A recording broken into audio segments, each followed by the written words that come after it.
105. Son las 9:12 minutos, y está con nosotros el administrador general de EDESUR, el ingeniero Radamés del Carmen Mariñez. Vamos puntualmente a tratar el tema del arrendamiento de las instalaciones donde están las oficinas principales, el edificio donde están las oficinas principales de EDESUR, en función de lo que se ha planteado. Este contrato es de unos $300,000 desde que se hizo el contrato y lo que esto implica.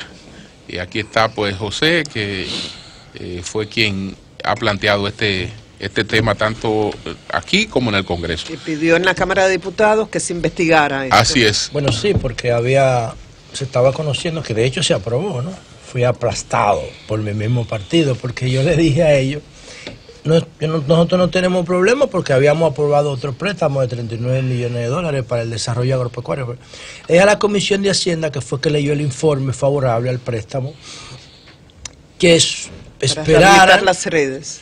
Que esperaran a ver si era verdad esto de este contrato, porque yo conozco a Radamés, que es un gran gerente, me considero su amigo, lo ha apoyado en su gestión siempre, igual que a Bichara, que es mi amigo personal, soy un aliado del sector eléctrico y sus aspiraciones. Estamos discutiendo un pacto eléctrico, pero ese aspecto del contrato me pareció oneroso, en contra de los intereses de la sociedad dominicana, y por eso hice ese señalamiento en el Congreso. Y aquí estamos, ¿no? A ver cómo se puede explicar una cosa tan Radamés como esta, ¿no? Bien, buenos días y ver qué implica. Muchas gracias por la oportunidad que me dan de estar acá. Siempre ustedes saben que para mí, ¿verdad?, si no fuera por tantas tareas que tengo, es muy grato estar por acá. Bueno, digamos, yo voy a aprovechar para aclarar algunos temas que he escuchado, de forma que llevemos un poco de claridad sobre todo este asunto. Okay. Y además, quiero decir al principio que obviamente estos son contratos entre dos partes y que ciertos detalles del contrato no lo puedo revelar porque existe en todos contratos una cláusula de confidencialidad. Pero bueno, comenzando por cuándo se firma el contrato, esto se hizo en el primer trimestre del año 2000. Ustedes recuerdan que las empresas en ese momento, las empresas de distribución, estaban capitalizadas. Perdón, ¿en qué día? En el primer trimestre del año 2000. Estamos hablando... ¿Tú estás oyendo, Lee? Estamos hablando... Él decía que se hizo a final del 2004, él decía eso. No, se hizo... Era la información que salió, que leí en el periódico. Sí, pero vamos a escuchar. El contrato lo hizo Unión Fenosa. Yo recuerdo en esa época que fui enviado por Es Unión. decir, que era privado. Sí, la empresa era privada en ese momento, y en ese momento se trató del segundo al séptimo piso. Unión Fenosa, ¿verdad? Unión Fenosa. ¿Qué monto en ese momento? Bueno, el monto realmente de ese primer contrato no lo tengo, pero el contrato lo que tiene es un valor inicial al final que se determina haciendo un benchmarking en la zona de cuál es el costo del metro cuadrado, el costo del metro cuadrado de construcción en la zona del Naco. Eso fue lo que negociaron, es lo que hoy todavía se hace y es como nosotros también... ¿Cuánto se paga ahora? Valoramos. Ahora mismo en términos de metros cuadrados andamos por alrededor de 1.999 $, por metro cuadrado año. En un benchmarking que nosotros hicimos en la zona con 35 propiedades, el costo anda por $2.227. Un poco más de dólares al año. Pero, al año, sí, sí. No, Estamos hablando no es al mes. de alrededor de entre 340, 330, $338 por metros perdón, $28 por metros mensuales. Sí, pero así, la cifra macro que se paga mensualmente, en promedio al menos, digo, ¿te fijas? El total. Sí, del exacto. total del Sí, contrato. porque- ¿Cuántos Es que pisos tienen? yo justo lo que quería hacer Pero hay que era... ver cuántos metros tienen. Sí, porque claro, no lo pero dejamos vamos a que- dar una explicación y entonces Y después venimos luego a la pregunta. preguntas y por favor. respuestas. Precisamente, Y vamos a seguir un orden. Precisamente por eso quería aclarar, porque el costo del inmueble también es otro de los temas que quiero aclarar. Ok. Lo primero es la fecha.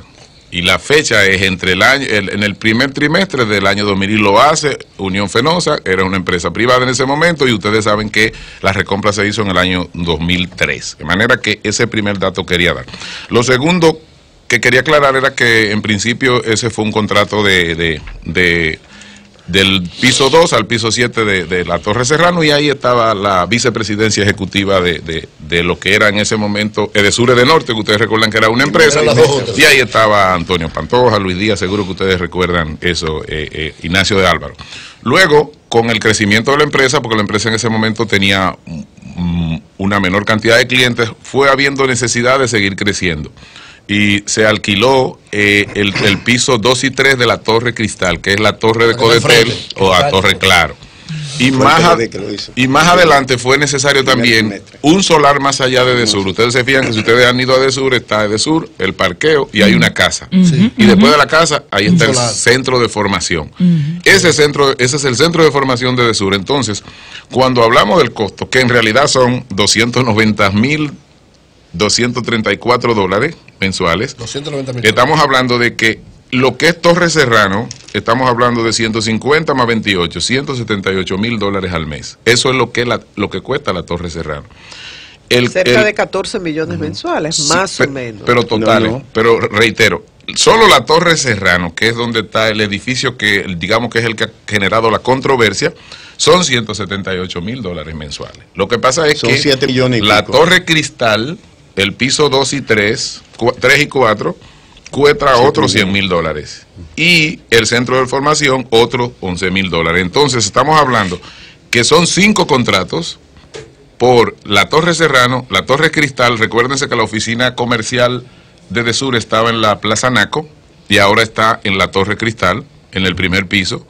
Todo esto es parte de esto. Entonces estamos hablando de el edificio Torre Serrano completo, con el piso 1 donde antes funcionaba el Banco Capital, la Torre Cristal desde el piso 1 hasta el 3 y el centro de formación, y todo ello es que cuesta $290,000 mensuales con 263 parqueos. Estamos hablando de unos 10.104 metros cuadrados de alquiler.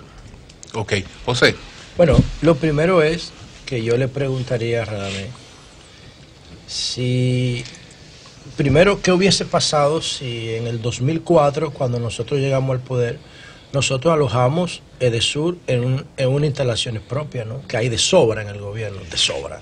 Segundo, si hubiésemos construido un edificio nuevo, ¿cuánto costaría el edificio para el Estado Dominicano? Ya hoy, 14 años después, con la valoración inmobiliaria que hay en República Dominicana, que hay un boom inmobiliario. Tercero, si tú como gerente, esa empresa hubiese sido tuya hoy, que está luchando permanentemente con ahorro de recursos y fuga y pérdida, si tú pagaras ese dinero, tú como gerente, ese dinero en Edesur, si fuera tuya la empresa, sería más rentable pagar eso que construir un inmueble que se fuera valorando en el tiempo y fuera parte de tus activos. Y tercero, la cláusula de confidencialidad.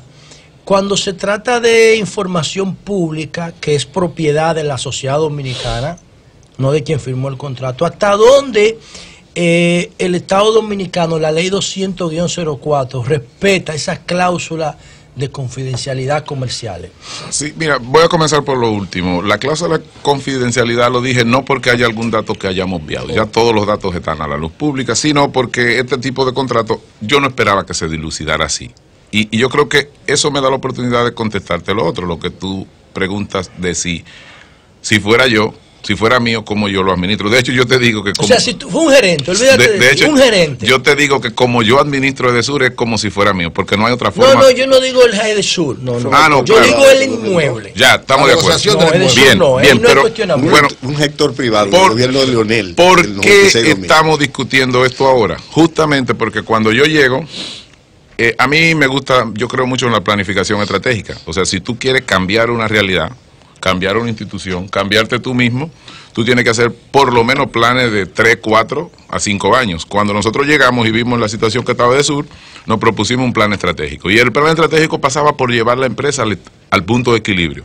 Para llevar la empresa al punto de equilibrio nosotros tenemos que hacer una serie de tareas. Primero, teníamos que reducir las pérdidas, porque con pérdida de 29% no es posible en ningún país del mundo que tú lleves una empresa al equilibrio. Y por otro lado, teníamos que llevar los gastos a los valores de las distribuidoras eficientes, por lo menos de la región. Y en ese sentido, el plan de pérdidas es el que estamos ejecutando, y el plan de reducción de gastos, que ustedes hasta en el pacto lo pactamos, nos acordamos de que de un 17% que gastan las empresas distribuidoras sobre lo que les ingresa, el compromiso del pacto es llevarlo a un 10%. Nosotros, ¿Esos gastos son operativos, realmente? Gastos totales, gastos operativos, y también, digamos, todos los gastos que tienen que ver con tú mantener lo que es la empresa de distribución funcionando.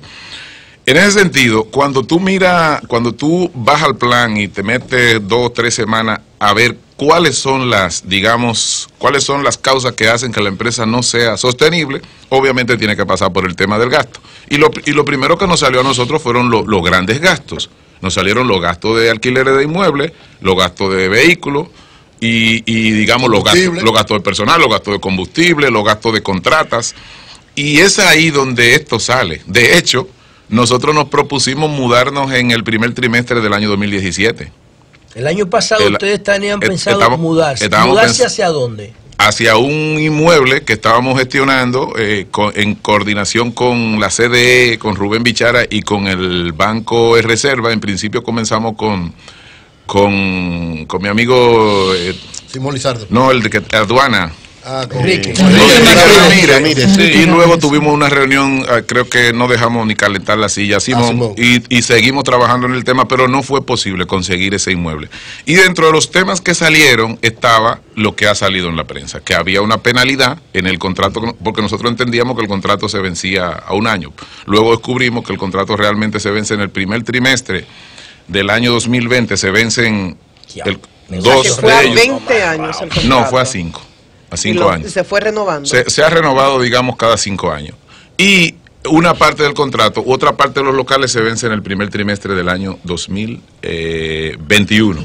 En ese sentido, cuando vimos si era posible rescindirlo, había una penalidad de que antes de rescisión había que pagar el remanente y todo lo demás. Así que eso fue lo que nos paró en ese momento de habernos mudado. Pero si esto se está dilucidando hoy es porque al incluirlo en nuestro plan estratégico, fue al plan operativo del año 2018, ahora al final de año, y en diciembre pasado, 28, lo llevamos al Consejo de Administración. Y yo asumo que al dilucidar esto en el Consejo y al conocer los distintas personas, desde los técnicos que preparan la información, hasta todo lo que se vislumbró ahí, este tema hoy está en los medios. Ahora, sin embargo, por el simple llano hecho de que todo esto implica dinero público, sin importar que sea hoy o que hubiese sido ayer o que sea el año que viene, es un documento que necesariamente puede ser de dominio público. Pero le pregunto, en sentido general, si sumamos las oficinas principales, que son estas, con todas las oficinas que ustedes tienen a nivel nacional, ¿qué tanto está pagando Edesur de alquiler? Hablo de todas las comerciales del sur del país. Y a su vez, entonces, ¿cuál es el plan concreto para o alquilar otro local o mudarse a uno propio? El plan que ustedes puedan tener. Bien, para que tengas una idea, una oficina, en la medida en que tú te alejas de Santo Domingo, ya los costos de alquiler no son tan significativos. Entonces, el Edesur efectivamente tiene una gran parte de lo que son sus oficinas comerciales alquiladas, sobre todo en la parte, estamos hablando de que Edesur va desde la Máximo Gómez hasta la parte sur, y digamos que en el sur un local promedio no pasa de los $50,000, y además un muy buen local. La mayoría de las oficinas que nosotros tenemos en municipios pequeños pagamos entre 12 y 15,000 pesos. Elias Piña, Barahona. 12, 15,000 pesos mensuales. Ahora, ¿dónde está el tema grande? En el edificio corporativo y en la oficina que tenemos acá dentro de la ciudad. ¿Cuál es el plan? El plan nuestro es ir desmontando esos gastos de alquileres e irlo pasando hacia inversiones, digamos hacia propiedades propias, hacia locales propios, con lo cual no solamente desmontamos gastos, sino que lo convertimos en un activo. Claro. Y eso nos ayuda. Era mi preocupación. Nos ayuda en el ratio que hemos comprometido en el pacto de no más de un 10% de gasto sobre los ingresos. Es eso justamente lo que estamos haciendo, y yo quiero adelantarle que este tema tampoco yo lo estoy haciendo solo. Este tema se le ha planteado al señor presidente de la República. El señor presidente nos instruyó y de hecho nos está apoyando vía Rubén Bichara, que es el que está llevando el tema a nivel de lo que es el sector eléctrico, para nosotros adquirir lo que sería un inmueble de propiedad del Estado, que por razones estratégicas Bueno, no le Marilena. puedo decir. Inclusive deberían cuándo? construirlo con fines específicos, customizados, ¿no? ¿Desde No, cuándo hay tiene el mucho, presidente como tú de la dices, República pueden adecuarse. información sobre esto? Si han, una primera pregunta. Segunda pregunta, ¿si han calculado el monto que se ha pagado desde el 2000 hasta la fecha en alquiler? Más. Yo le hago la pregunta porque a mí me parece, y ahora me estoy desahogando, no es una pregunta, es como irritante, indigna. Yo conozco un mensajero que él dice que tiene hoy su bohío, como él le llama, su rancho, porque le dio rabia ver cómo él botaba 2, 3 miles de pesos mensualmente alquilando una pieza. Entonces yo digo, si una persona como un mensajero tiene capacidad para pensar eso, los técnicos, las personas que han pasado por la administración, ¿cómo no han podido buscar una solución? ¿Cuál fue ese primer administrador que se encontró con esta situación en el 2003, cuando pasa de Unión Fenosa al sector público y no hizo nada? ¿Quiénes fueron esos administradores que cada 5 años, me dice? Porque le dije, ¿el contrato fue a 20 años? No, que se fue renovando cada 5 años, que renovaban ese contrato sin buscar solución. Bueno, Pregunté lo del presidente, ¿desde cuándo sabe eso? Si han calculado el monto total de lo que se ha pagado en alquiler para ver lo que hemos votado al zapacón y los administradores. Lo del señor presidente, recuerdan que a mí me toca asumir la rienda de DESUR en la segunda mitad del año 2016. Entonces, en principio, como dije, nosotros asumíamos que íbamos a poder, estábamos en la gestión de adquisición de un inmueble vía el Banco de Reserva, como dije, y eso no se pudo. Entonces, en ese sentido, ese tema sí estaba ya en conocimiento del presidente. El presidente era consciente y estaba apoyando la adquisición de un inmueble para EDESUR, digamos, en el año 2016. Cuando eso no se puede dar, nosotros en el siguiente plan estratégico, que es el del año 2017 para este año 2018, es donde nos hacemos la pregunta, la misma pregunta que nos hicimos con Punta Catalina en el año 2012. Es decir, si nos quedamos cruzados de brazos, ¿qué va a pasar en el año 2016 cuando se venzan los contratos del Acuerdo de Madrid? Entonces, como le decía de lo de la planificación, nosotros lo que nos preguntamos fue, si nosotros no hacemos nada en el año 2018 para empezar a los primeros pasos para adquirir un local propio, ¿qué va a pasar cuando este contrato se venza en el año 2020-2021? A mí me toca, desde luego, mirar mi gestión hacia adelante. Ahora, hacia atrás no nos olvidemos que la situación de las empresas tampoco ha sido de la capacidad de adquirir un local. Las empresas se han estado manejando En déficit. con subsidio, y es muy difícil para ellas haber podido afrontar el tema de la adquisición de un local. Lo que nosotros vemos ahora es que como va la empresa y con el respaldo que estamos teniendo de los... Digo, Radamés, ustedes pudieron haber financiado ese local, no tenían que hacerlo. ¿Entiendes? Bueno, Eso hubiera sido la cuota, quizás. pero probablemente habría que estar en los zapatos de los que le tocaron en ese momento. En esa época. Sí, y ver por qué ellos actuaron de una manera u otra. Nosotros lo que sí creemos es que con el respiro que están teniendo las empresas ahora con los préstamos, justamente, o sea, esos préstamos del Banco Europeo de Inversiones, es un préstamo que preparamos incluso cuando yo todavía estaba con Bichara en CDE. Es el cuarto de 4 préstamos, Banco BID, Banco Mundial, OFITI y yo creo que ahora nosotros, con la mejora que estamos teniendo en la cobranza, con este respiro que digo de los préstamos, y un poco con alguna arquitectura financiera con el Banco de Reserva, estaríamos como en capacidad de poder pensar en un local propio. Yo pienso que es lo positivo de todo esto, es Más decir, de 3.000 millones. Yo quiero cambiar, si no hay otra pregunta, Julio, sobre el local, yo quiero cambiar y preguntar. Yo también. Ok, está bien. Si no hay más preguntas. El pacto Es eléctrico. que queda nada más Melton y tú. El pacto eléctrico, según los planes del gobierno, se iba a firmar ahora en enero. Parece que se va a ir en enero. Modo Euri. Y no va a terminar la firma, parece. Sobre todo después que los industriales de Herrera dicen que hay varios aspectos que no están consensuados. ¿Cuál es la realidad del pacto eléctrico? ¿Se va a firmar o no? Y si es verdad que hay conflictos todavía en la discusión. el pacto eléctrico, lo que se tenía que consensuar, se consensuó. Incluso con Ustedes tienen otro programa con ahí, la señores, representación de la Asociación de Industriales de Herrera, o sea, ellos estuvieron ahí. Y también estuvo el sector social, de manera que lo que era consensuable se consensuó y para nosotros ha sido una gran sorpresa. Incluso hemos visto como otros actores que participaron muy activamente del pacto hoy salen con posiciones completamente contrarias. Uno asume que detrás de eso no es un tema eléctrico lo que hay. ¿Por lo político?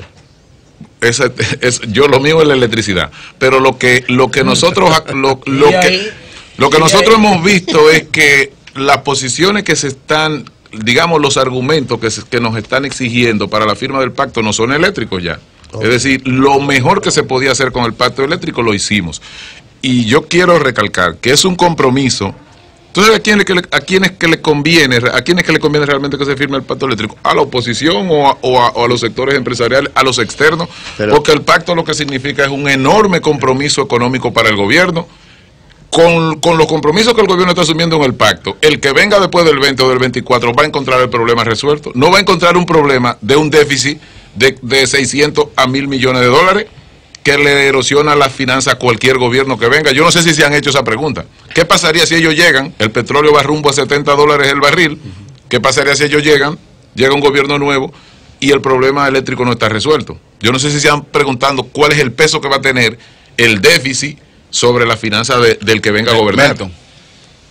Radamés, casualmente, como parece que valió la pena que las EDE vengan al Estado, yo siempre creí que eso era muy correcto. Por esos gángsters que estaban ahí en el sector privado y están. ¿Usted cree que Punta Catalina tiene que ser privada o seguir en manos del Estado? Eso me conecta con la pregunta de Eury. Claro. Justamente ahí el tema del pacto fue ese. ¿Y cuál fue el problema realmente del pacto? Que ahí fue, o sea, nosotros íbamos muy bien y todos estábamos ahí, estábamos discutiendo de manera armoniosa, hasta que salió el tema de la comisión que iba a investigar lo de Punta Catalina y estábamos esperando el informe. Todo era romance, era quórum enorme, sí, y discutíamos y todo lo que hoy estamos en posiciones, digamos, enfrentadas, estábamos sentados uno al lado de otro. ¿Qué pasó? Que cuando sale el informe sale que Punta Catalina sigue, muchos apostaron que se paraba. Entonces, cuando vieron que Punta Catalina seguía, cambiaron la página y es, me la venden ahora. Y nosotros dijimos que no, porque ¿cuánto cuesta esa planta? Hay que ver el contrato que esa planta haga con las empresas distribuidoras y la cantidad de millones de dólares que va a vender en los próximos días.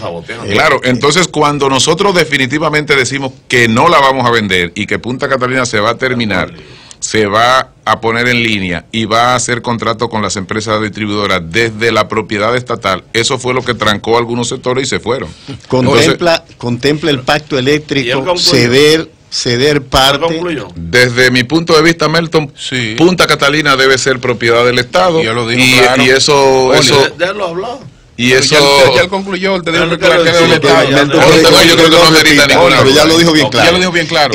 Hay dentro del planteamiento de la gente de la Asociación de Industria de Herrera y la provincia de Santo Domingo, ellos plantean de que se cederían los filetes para el cobro a un actor privado y se dejaría a las EDES cobrar los huesos. Muchísimas cuentas, ¿no, Radamés? No, pero a crear comercializadora a partir de por ejemplo, Naco, Piantini, la zona más fácil de cobrar, y se dejarían los barrios. ¿Qué va a pasar con eso? Primero, que lo de que está así la luz, ¿te acuerdas? Eso que de que están ignoradas las cuentas es un tema que discutimos, que en un momento sacó el presidente de la Asociación de Empresarios de Herrera y que dijo que nosotros habíamos tomado 400 millones de dólares y que eso fue un tema que se hizo desde muy atrás, desde cuando Celso mismo explicó cómo se hizo el tema y se hacían esos préstamos para poder pagarle la deuda a los generadores. En ese momento era la figura que utilizaba y los generadores y los bancos exigían la garantía de la pignoración de los clientes. Eso es lo que se ha venido reciclando, digamos, desde hace 7 años, por un lado. Por otro lado, hubo una discusión bien fuerte en el pacto sobre si privada o pública, comercialización o no. Y lo que nosotros, los del gobierno, alegamos es que no se nos puede obligar, es decir, las EDES son empresas estatales, son empresas comerciales de propiedad estatal, y que en consecuencia es una prerrogativa de ellas si deciden que participe en la comercialización, no una obligación, porque decíamos que a ningún actor del sector eléctrico privado se les obliga a vender o aceptar la participación de otro del Estado en el mismo. Entonces, en ese sentido, lo que se acordó fue que las EDES, si así lo consideran conveniente para la mejora de la gestión, podrán subcontratar la actividad de comercialización donde ellas lo entiendan necesario.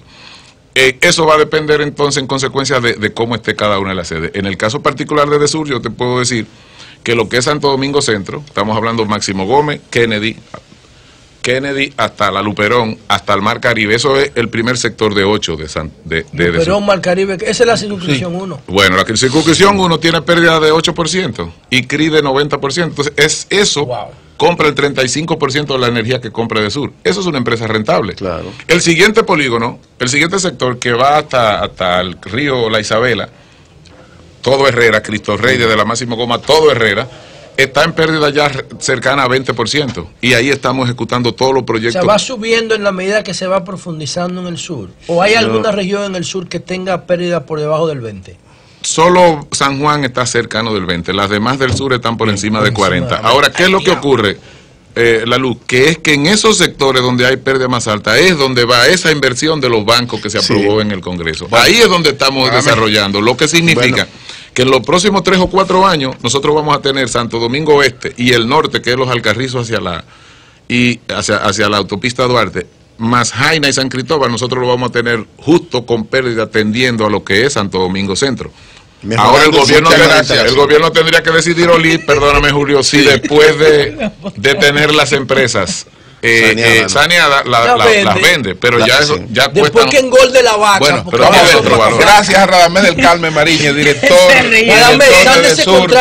Yo creo deje esa herencia al pueblo dominicano, déjesela claro. Yo creo que el aporte hecho es que con este planteamiento es que permitió que la gente conociera esto, se transparentara y se aclararan algunas cosas. Y cambio fuera.